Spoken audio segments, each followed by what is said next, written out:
चलिए बच्चों, शुरू करते हैं चैप्टर 3 की पार्ट 2। चैप्टर 1 की पार्ट 1 में हम लोग सॉरी चैप्टर 3 का पार्ट 1 में हम लोग देखा कि प्रॉपर्टीज़, फिजिकल प्रॉपर्टीज़ क्या-क्या होता है। अभी हम लोग वहाँ पे 3 फिजिकल प्रॉपर्टीज़ के ऊपर में डिस्कस किया। यहाँ पे हम लोग अभी डिस्कस करने वाले हैं जो फिजिकल प्रॉपर्टीज छूट गया है। अभी यहाँ पे देखिए, सबसे पहला फिजिकल प्रॉपर्टीज है दैट इज मेलिएबिलिटी। मेलिएबिलिटी का मतलब क्या है? Metal can be beaten into thin sheets. मतलब मेटल सबको क्या करके हैमर मार मार के पतला शीट्स बनाया जाता है, लाइक ए पेपर और like a aluminium foil. This property is called malleability, और वही प्रॉपर्टी को बोला जाता है मेलिएबिलिटी। जैसे कि यहाँ पे एग्जाम्पल दिया गया है, gold and silver are most malleable metal. तो गोल्ड और सिल्वर सबसे ज्यादा मेलेबल मेटल्स है। नेक्स्ट प्रॉपर्टी को हम लोग देखेंगे, डक्टिलिटी।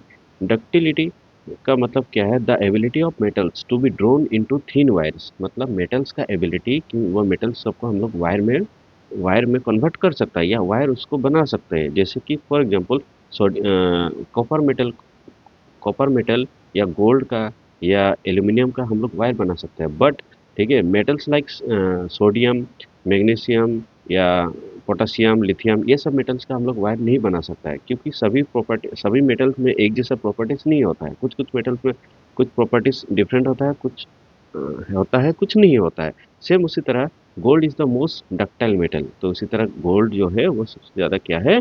Ductile metal. नेक्स्ट हम लोग देखेंगे, नेक्स्ट जो फिजिकल प्रॉपर्टीज है that is conductor of heat and electricity. अभी देखिए, conductor of heat and electricity का मतलब क्या है? कोई मेटल से क्या होगा? हीट और इलेक्ट्रिसिटी पास होगा। सपोज देखिए, ये एक स्केल है। अभी ये स्केल का बॉडी का अंदर से अगर हीट पास होगा, ठीक है, सपोज अभी जो मेटल मेटल का बॉडी का अंदर से या मेटल का बॉडी से अगर हीट ट्रांसफर हो रहा है, एक पार्ट से अलग पार्ट में जा रहा है, तो उसी को बोला जाता है कंडक्टर। अभी देखिए, metals are good conductor of heat and electricity, and heat and electricity का सबसे बेहतरीन कंडक्टर होता है मेटल्स। तो ना, अभी हम लोग देखते हैं silver and copper. Silver are and copper are the best conductor of heat. और सिल्वर और कॉपर जो है वो हीट का बेस्ट कंडक्टर है। बेस्ट का मतलब सबसे अच्छा कंडक्टर है, हीट को क्या करता है? ट्रांसफर करता है उसका बॉडी के अंदर से। नेक्स्ट हम लोग देखेंगे लीड एंड मार्कुरी। ये जो लीड और मार्कुरी है, लीड और mercury are poor conductor of heat. मतलब ये ज़्यादा हीट को झेल नहीं सकता है या हीट को ज़्यादा इधर से उधर ट्रांसफ़र नहीं कर सकता है। नेक्स्ट हम लोग फिजिकल प्रॉपर्टीज़ देखेंगे, जो है सोनोरोस। सोनोरोस का मतलब क्या है? देखिए, the metals that produce a sound on striking a hard surface. Suppose दो मेटल्स को आपस में टकराया जाएगा या स्ट्राइक किया जाएगा या मारा जाएगा, ठीक है। सपोज दो थाल को लेकर अगर हम लोग उसको, ठीक है, स्ट्राइक करेंगे, तो वहाँ पे क्या होगा? साउंड का प्रोड्यूस होगा। वही जो साउंड का प्रोड्यूस होता है, उसी प्रॉपर्टी को बोला जाता है सोनोरोस। देखिए, the metal that produce a sound on striking a hard surface are said to be sonorous. Next physical properties हम लोग देखते हैं, ऑक्साइड्स। मेटल्स का ऑक्साइड। अभी देखिए, metallic oxides are basic in nature. Metallic oxides are basic in nature. इसका जो nature है वो बेस जैसा होता है। बेस चैप्टर 2 में हम लोग को मिला है, acid, base and salt.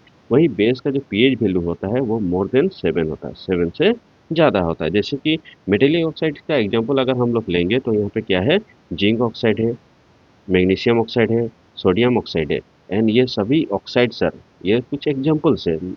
Okay, तो ये कुछ एग्जांपल सबका देखिए। यहाँ पे इस इन लोग का जो नेचर होता है, वो नेचर क्या होता है? Basic nature. और हमेशा बेस का जो पीएच वैल्यू होता है वो मोर देन 7 होता है। ओके, हमेशा जो बेस का पीएच वैल्यू होता है वो मोर देन 7 होता है। ओके, इसी से हम लोग जो फिजिकल प्रॉपर्टीज है वो मेटल का हम लोग खत्म करते हैं। Next part